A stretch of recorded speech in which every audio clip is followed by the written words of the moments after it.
চাঁদপুরের মতলব উত্তর উপজেলায় ফরহাদ জুয়েল নামের যুবককে হত্যাকাণ্ডের ঘটনায় জড়িতদের বিচারের দাবিতে নিহত যুবকের মরদেহ নিয়ে বিক্ষোভ মিছিল ও মানববন্ধন করেছে এলাকাবাসী। রোববার 6 জুলাই বিকেল 3টায় চাঁদপুর মতলব উত্তর থানার সামনে মানববন্ধন ও বিক্ষোভ মিছিল করেন তারা।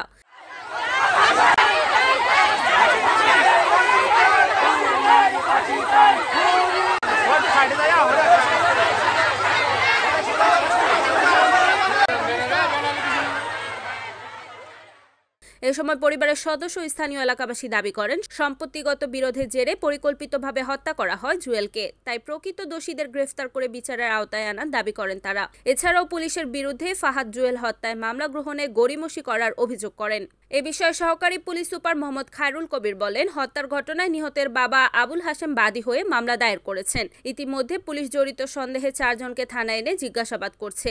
হত্যাকাণ্ডের রহস্য উদ্ঘাটনে কাজ করছে পুলিশের 3টি টিম।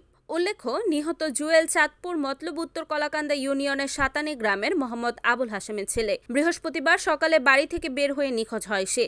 পরের দিন শুক্রবার ভোরে পাচানি স্কুলের রাস্তার পাশ থেকে উদ্ধার করা হয় জুয়েলের ব্যবহৃত মোটরসাইকেল। শনিবার মেঘনা নদীর চর ভৈরবী এলাকা থেকে ভাসমান অবস্থায় নিখোঁজ ফরহাদ জুয়েলের মৃতদেহ উদ্ধার করে police. Report Suman Ahmed, NAN TV, Chandpur.